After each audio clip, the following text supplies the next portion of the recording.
Good morning, everyone. Today, I would like to learn about how to design thick and thin cylinders. Thick and thin cylinders. So it looks like you are reading. I think you are seeing this for the first time. But if you see around, what are the various places where you will store this liquids under high pressure. So we'll come across. I mean, you will actually definitely have a lot of meaning in this. Please, can you tell me, in your house, can you give me some examples of where do you store fluids at high pressure? Store or maybe something which is at high pressure. Huh? Refrigeration coolant. Yeah, that's one thing. So I would actually put it at the bottom because that is actually not in a confined place, but that's actually flowing most of the times when it is actually running. Otherwise, okay, when it is off, it is refrigerant inside the tubes, inside the tubes of the refrigeration system. That's one. And then Geyser. huh? Geyser. Geyser, is it at high pressure? It's heating. It's heating, but is it at high pressure? It's at atmospheric pressure.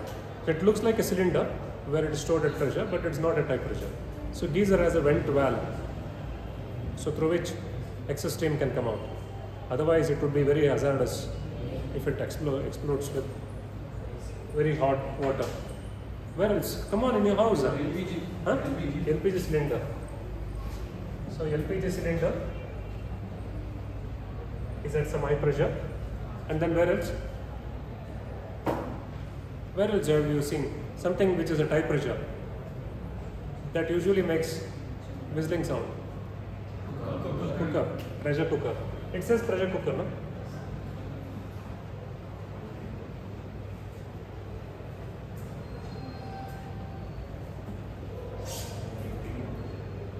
Is this spelling right? Cooker? See? Yeah, understand. Okay. Okay, pressure cooker, LPG cylinder, refrigerant, and okay. These are the examples that you see in your homes. Of course, that's on a larger scale. This LPG is transported over trucks with big tanks like this, with big tanks on wheels, which is actually carried by a truck like this. You might have seen something like this. Okay. Of course, you see one end like this. LPG, it would have been written LPG, something like this, Bharat Gas or maybe Indane or something. Okay, these are something, and maybe in industrial boilers where they boil water. So it converts into steam, and unless it is confined, you can't actually boil it at lower temperatures. So therefore, they confine it.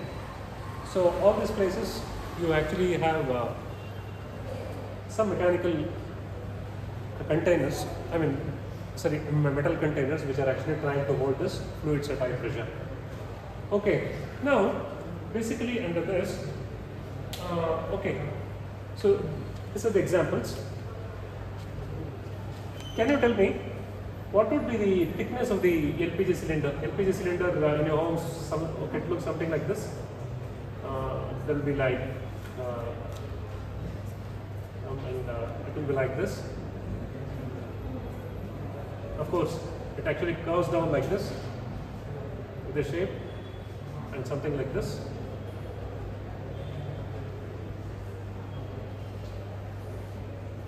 Okay, something like this.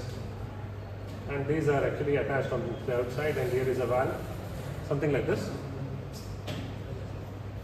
Okay.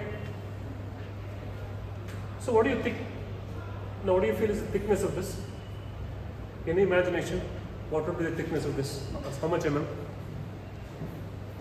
Huh? 4 mm. 4 mm. He says 4 to 3 mm, 3 mm, 4 mm. Now, what do you think? 5 mm. Somebody feels it is actually 10 mm thickness. 10 mm thickness is 1 centimeter. 1 centimeter. Okay. No, you don't think so. So Even I have not seen a broken LPG cylinder. I don't know its thickness. I'm only just asking you. Okay? So even I feel it could be around 3 to 4 mm as per my feeling. So 3 to 4 mm. Now, basically, now what do you think is the size of the diameter of the LPG cylinder? Is it this big or slightly bigger than this? Is it like 1 feet wide? 1 feet. 1 feet is how many centimeters? 30. 30 centimeters. So 30 centimeters. So that is 300 mm. So 300 mm. So when you got the thickness, which is actually less than 1/10 of the diameter, then these are called as the thin cylinders. These are called as thin cylinders. So that means if you got 300 mm here, if you got here 1/10, that is the 30 mm. So if you got a thickness of 30 mm and below that, then these will be called as thin cylinders. And if they are thicker than that, suppose if it is like 50 mm thickness, okay, then these will be called as thick cylinders. Okay, it is like, I think people may feel, how does it make a difference? Like exactly 30 mm, exactly 30 mm it's thin, 31 mm it is thick. Of course, there will be some transition. I think you need to use these equations very preciously. So now we know what is actually cylinders. Cylinders basically are those which actually store fluids at high pressure, and we have some examples here, and we have industry examples of large scale storage of LPG and boilers. And can you tell where else you need, okay, in automobiles, maybe in trucks, where do you need high pressure containers? Huh? Okay, air suspension, maybe, yeah. And then air brakes, exactly. And for air brakes, you need air cylinder, which has a reservoir of air. You can't produce air and then supply it to the brakes when you make it. Okay, it's actually, I think, it would be written air. No, you see a cylinder in a truck on the sides, and on that somebody would have written air. I think it's common for people who buy trucks. On the first day, they go and paint on, sound on, air, and all that. Of course, the people who make the truck won't write air, but these people who actually buy it, they actually write it. Okay, so there you see a lot of places where you see this containers which are actually storing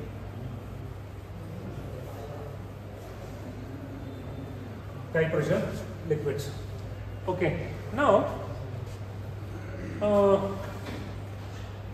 let us imagine this to be the cylinder. I'll fold a sheet of paper here like this, and I've shown these examples earlier during compound stress topics. So this seems to look like a cylinder, an enclosed cylinder. Okay, I'll try to close this from this side. I'll try to blow from this side, like this. So you can see that it is trying to increase its size like this. It's trying to increase its size like this. As it wants to increase its size, it wants to increase its circumference. So that is, you will see that there is a stress built up in the circumference, that is called as the circumferential stress. Okay, like this. And this also, suppose if I try to blow air, anyway I'm holding it from the other sides. If I don't hold it from the other sides, suppose if this paper was like elastic, like rubber, and then even this cylinder would have slightly increased by length. So that means it wants to increase its length like this. Okay, those are called as the longitudinal stresses. So you understood here basically there are two types of stresses. What is that? And what is the first one, guys? Hello, we are looking there. Please. Now what is the first stress which I explained to you just now? Circumferential stresses. It is also called as hoop stress. Please remember, these are the terms need to be used by engineers. Okay, when somebody says hoop stress, you feel, I think it's an uncommon word, and you feel he's an engineer.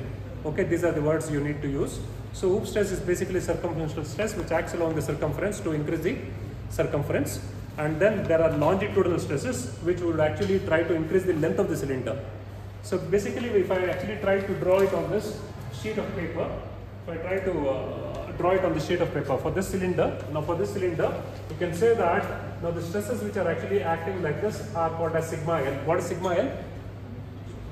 What is sigma L? Longitudinal stress. And there are stresses which are acting like this. These are called as sigma C or sigma H. H stands for hoof stress. Okay? So that there are stresses which are acting along the length of the cylinder, which can be called as sigma L, and along the circumference, which are called as sigma C. Now, in the case of thin cylinders, you know that here the pressure acts from the center radially outwards. Now the pressure always acts radially outwards like this, and that tries to increase the size of the diameter of the cylinder. That's called a sigma C, and along the length, you will see that it is trying to increase the length, so that is sigma L. Okay, so these are the two stresses which we need to consider when we are trying to design a thin cylinder. But in the case of a thick cylinder, you will see that now the thickness is significantly larger, and therefore along with this circumferential stress sigma C and along with this longitudinal stress sigma L, due to the internal pressure, you will see that these layers of metal, which you can call it as fibers of metal or something like this. So you can imagine this as layers of metal like this. So these layers of metal, as they actually go further, you will see that there is a lot of pressure like this, so that induces a compressive stress. But at the outside, if it is atmospheric pressure, it is at lower pressure. So therefore, there will be a pressure variation across the thickness of the cylinder. Okay, there's a pressure variation across the thickness of the cylinder. So there will be one more type of stress, which you will call it as the radial stress, sigma R, or you may use other terms while we solve problems. So please be careful about this. When we ask a question on please differentiate thick and thin cylinders, you need to make a small diagram where you show a thin cylinder like this, show the two types of stresses, then you show a thick cylinder where the thickness is significantly larger, show these two stresses. Along with that, you show that there will be variation in stress at the center. Now the compressive stress will be larger. As it goes outside, it starts decreasing. So if you try to draw a graph across this, there will be a lot of pressure internally, but that pressure starts dropping and it becomes very small as it goes outside, and this will be usually parabolic variation, something like this. So for the circumferential stress also, okay, when the radial stress and the circumferential stress will be maximum when there is a pressure inside, and the sigma L will remain constant throughout the length of the cylinder.